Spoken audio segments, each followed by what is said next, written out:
सोचिए जरा, डेमोक्रेसी का सबसे बेसिक पिलर वोट देने का हक जब लोगों के लिए डर, कंफ्यूजन और मेंटल प्रेशर का सोर्स बन जाए तो सिचुएशन कितनी अलार्मिंग हो जाती है। वेस्ट बंगाल में जो चल रहा है वो सिर्फ एक रूटीन एडमिनिस्ट्रेटिव एक्सरसाइज नहीं लग रहा। मामले इतने सेंसिटिव हो चुके हैं कि chief election commissioner Gyanesh Kumar के खिलाफ कंप्लेंट्स भी फाइल हो चुके हैं और एलिगेशन सीधे जान जाने तक पहुंच गई है। इलेक्शन कमीशन ऑफ इंडिया और वेस्ट बंगाल गवर्नमेंट के बीच जो नोकझोंक चल रही है वो सिर्फ पॉलिटिकल ब्लेम गेम नहीं लग रहा। ये इशू अब human cost, constitutional values and democracy के फ्यूचर से जुड़ चुका है और इसीलिए सवाल उठ रहे हैं, Is this just electoral roll revision or something far more dangerous? तो चलिए पूरी कहानी को समझते हैं। अब इलेक्शन कमीशन ऑफ इंडिया ने 12 स्टेट्स और यूनियन टेरिटरीज में SIR special intensive revision of electoral roll start की। ऑफिशियल नैरेटिव ये है कि एक्सरसाइज वोटर लिस्ट को क्लीन करने के लिए है, डुप्लीकेट एंट्रीज हटाना, डेड वोटर्स के नाम रिमूव करना और जेन्युइन वोटर्स को इंश्योर करना। लेकिन ग्राउंड पर जो हो रहा है स्पेशली वेस्ट बंगाल में वो इस नैरेटिव से काफी अलग दिख रहा है। क्रिटिक्स का कहना है कि ECI ने बिना एडिक्वेट प्रिपरेशन, बिना ट्रांसपेरेंसी और बिना स्टेक होल्डर्स को कॉन्फिडेंस में लिए इस प्रोसेस को असेंबली इलेक्शन से बिल्कुल पहले लॉन्च कर दिया और जब इलेक्शन पास हो तो हर administrative decision automatically political and controversial हो जाता है।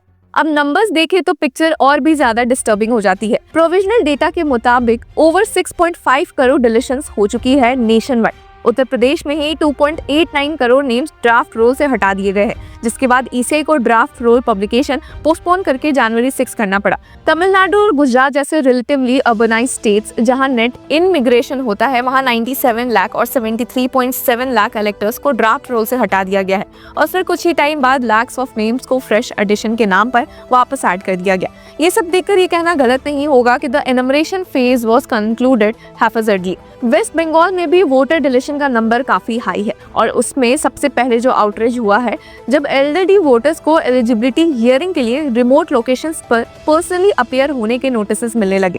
ये उन लोगों को भेजे गए जिन्होंने पहले ही अपने एनरोलमेंट फॉर्म सबमिट कर रखे थे। 80 से 85 ईयर ओल्ड के बुजुर्ग, सिक लोग, डिसेबल्ड वोटर्स, इन सबको कहा गया कि हियरिंग अटेंड करो वरना नाम वोटर लिस्ट से डिलीट हो सकता है। अब मीडिया रिपोर्ट्स के बाद और पब्लिक प्रेशर के चलते ECI को फाइनली ऑर्डर देना पड़ा कि होम वेरिफिकेशन की जाएगी। लेकिन सवाल ये है कि अगर सिस्टम वोटर फ्रेंडली होता तो ये डिसीजन पहले ही क्यों नहीं लिया गया। इसी बीच एक और नया कंफ्यूजिंग टर्म स्पॉटलाइट में आया है जो बिहार में नहीं देखने को मिला और जो वेस्ट बंगाल में अब देखने को मिला है, अनमैप्ड वोटर्स। ये वो वोटर्स है जिनके नाम या पेरेंट्स का नाम 2002 के SIR डेटा के साथ मैप नहीं हो पा रहा। प्रॉब्लम ये है कि 2002 के फिजिकल इलेक्टोरल रोल्स और ऑनलाइन डेटाबेस के बीच डेटा कन्वर्जन एरर्स हुए, लेकिन इसका बर्डन वोटर्स पर डाल दिया गया है। सॉफ्टवेयर जनरेटेड नोटिसेस इशू हुए जिसमें वोटर्स को हियरिंग के लिए समन किया गया और आयरनी ये है कि summons were in the form of software notices but this software was not used in Bihar. मतलब ECI का approach state to state inconsistent है जैसा कि लोगों का मानना है। यहीं पर सिविल सर्वेंट्स की एक एसोसिएशन ने सीरियस ऑब्जेक्शन रेज किया। उनका कहना था कि suo motu system driven deletions of electors from the draft electoral rolls in West Bengal in the ongoing SIR process bypass the statutory role of the electoral registration officers. Simple शब्दों में software decide कर रहा है कि कौन वोटर रहेगा और कौन नहीं, बिना प्रॉपर ह्यूमन स्क्रूटनी के। डेमोक्रेसी में जब एल्गोरिदम्स को इतनी पावर दे दी जाए और अकाउंटेबिलिटी क्लियर ना हो तो डिस्ट्रस्ट नेचुरल है। अब पूरे इशू को और प्रॉब्लमैटिक बना देता है टाइमिंग। क्रिटिक्स कह रहे हैं कि the procedural chaos could have been avoided had the ECI not rushed into the SIR just before assembly elections in state union territories such as West Bengal, Tamil Nadu, Kerala and Puducherry।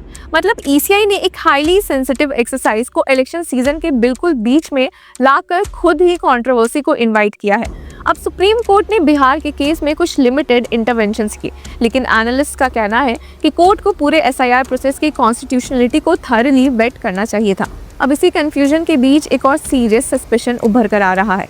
Experts और opposition का कहना है कि the suspicion that the ECI is using an exercise of updating electoral rolls as a de facto citizenship screening exercise seems to be confirmed by the manner in which it is going about things। Officially ECI इस allegation को deny करता है, लेकिन जब वेग categories जैसे logical discrepancy और unmapped voters create की जाती है बिना क्लियर लीगल बेसिस के तो सवाल उठना लाजमी है। अब वेस्ट बंगाल के पॉलिटिकल कन्फ्रंटेशन पर आते हैं। यहाँ TMC लेड स्टेट गवर्नमेंट और सेंटर के बीच डायरेक्ट क्लैश चल रहा है।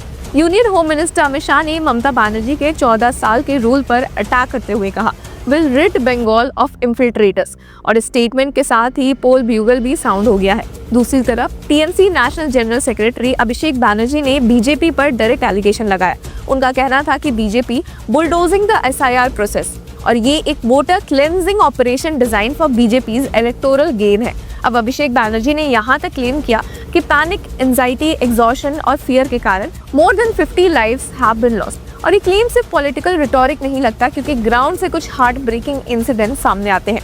पुरुलिया के 82 ईयर ओल्ड वोटर दुजान माजी के बेटे का कहना है कि उनके फादर का नाम 2002 के फिजिकल एसआईआर रोल्स में था, लेकिन ईसीआई वेबसाइट पर अपलोडेड लिस्ट में मिसिंग था। इसी वजह से उनको हियरिंग नोटिस मिला। हियरिंग से कुछ घंटे पहले उन्होंने ट्रेन के सामने जंप कर दिया। फैमिली ने chief election commissioner Gyanesh Kumar और बंगाल सीईओ मनोज अग्रवाल के खिलाफ पुलिस कंप्लेंट लॉन्च की है। इंटरेस्टिंगली ईसीआई का रिस्पॉन्स लीगल और टेक्निकल रहा है। ईसीआई ऑफिशियल्स ने कहा है कि no FIR can be launched against the CEC, the law is specific on this. और ये भी क्लैरिफाई किया गया कि a CEO too cannot be blamed for any criminal offence while discharging his duties. लेकिन पब्लिक डिस्कोर्स में सवाल ये उठ रहा है कि जब लॉ इम्यूनिटी देता है तो क्या मॉरल रिस्पॉन्सिबिलिटी भी खत्म हो जाती है। प्रेशर के बाद ईसीआई ने कुछ करेक्टिव ऑर्डर्स इशू किए।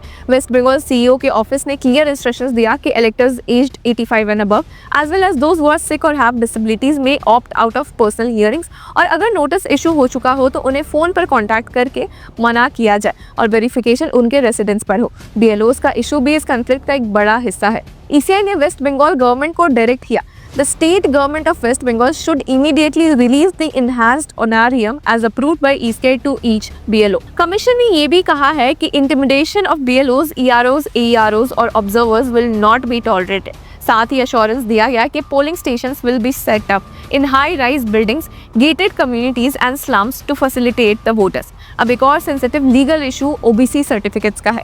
कलकत्ता हाईकोर्ट ने 2010 के बाद वेस्ट बंगाल गवर्नमेंट द्वारा इशू किए गए ओबीसी सर्टिफिकेट्स को स्क्रैप कर दिया था और कहा था कि दो certificates should not be used for any purpose in the future. अब कोर्ट के डायरेक्शन के बाद ईसीआई ने क्लैरिफाई किया कि under no circumstances will such OBC certificates issued by the state government be used as supporting identity document. EROs, DMs और DOs को इस डायरेक्टिव के स्ट्रिक्ट कंप्लायंस के लिए अकाउंटेबल बनाया गया है। पर इतने चेंजेस के बीच लोगों के मन में एक ही सवाल है कि क्या वेस्ट बंगाल में जो एसआईआर प्रोसेस हो रहा है वो सही है या नहीं।